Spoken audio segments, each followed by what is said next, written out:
sih yang latar belakangi Bimba? Baik, terima kasih.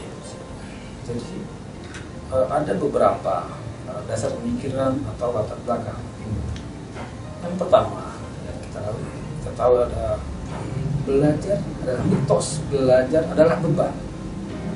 Sampai secara umum banyak sekali anak-anak Indonesia yang berstatus pelajar, dia benci belajar dan malas belajar.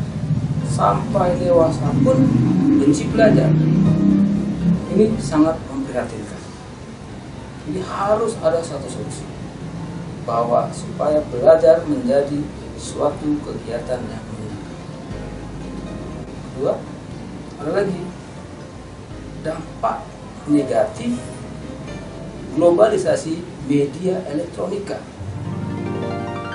Inilah yang membuat menjadi anak-anak usia pelajar yang tidak suka belajar, bahkan menjadi usia pelajar yang konsumtif bukan produktif.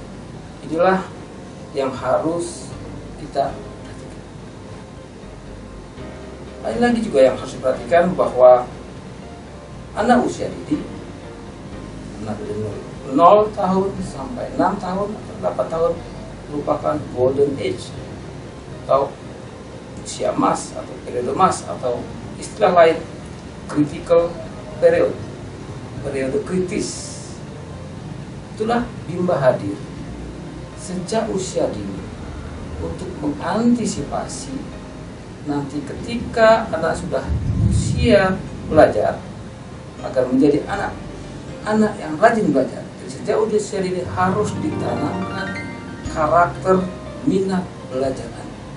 Ini minat, semangat belajar. Inilah salah satu terjemahan spiritual quotient, spirit, semangat. Anak harus semangat belajar, ingin tahu, sehingga kelak itu dewasa menjadi manusia pembelajar, menjadi generasi pembelajar mandiri sepanjang hayat. Itulah yang dasar pikiran. Itu yang latar belakanginya menggambarkan betapa pedulinya Bapak kepada dunia pendidikan. Tapi yang tadi saya baca profil Bapak berlatar belakang teknik.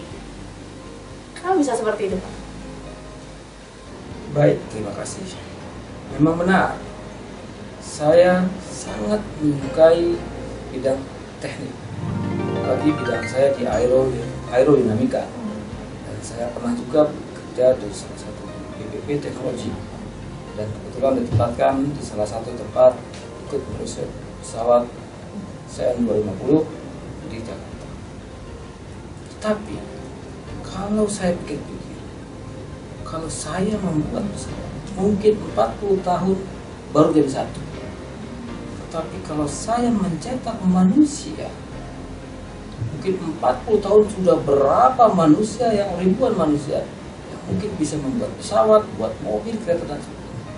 Sesuai dengan filosofi yang saya anut, kebetulan saya belajar di Jepang, yang berbunyi seperti ini: mono skurma ini ningen wo skure.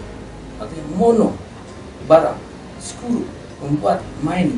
Sebelum membuat barang, ningen wo skure, manusia, buatlah manusia.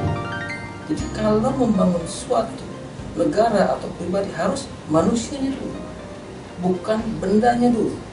Jadi untuk membangun Indonesia bukan berorientasi sumber daya alam, bukan. Sumber daya manusia begitu banyak, begitu indah. Tetapi ingat, sebelum membangun sumber daya manusia, dimulai harus membangun diri sendiri. Mau apa hidup ini? Baru setelah kita bisa bangun diri sendiri, barulah kita bangun manusia yang seutuhnya. Titik balik itu dari membangun benda-benda hingga menjadi manusia, berarti dari kata-kata tadi itu ya? Ya, betul. Jadi kalau membangun suatu bangsa harus membangun manusia itu, bukan membangun benda. Oke, kalau Bapak bilang tadi untuk membangun manusia terlebih dahulu. Jadi Bimba ini untuk siapa? Bimba ini buat semua manusia, terutama dari anak usia dini. Karena sebelum terlanjur malas belajar. Memang di Bimba ada anak usia dini, ada guru-gurunya, ada motivator di sini. Jadi kita bangun manusia kecil tadi, anak-anak, supaya minat belajar. Tentunya kita bangun juga guru-gurunya agar mencintai belajar. Jadi guru-gurunya pun, atau kita sebut motivator, kita bangun, kita rubah paradigmanya, kita revolusi mentalnya, bahwa bagaimana cara hidup bahagia. Seseorang yang bahagia pasti akan sukses. Itu kuncinya. Karena kebahagiaan adalah salah satu kunci utama kesuksesan.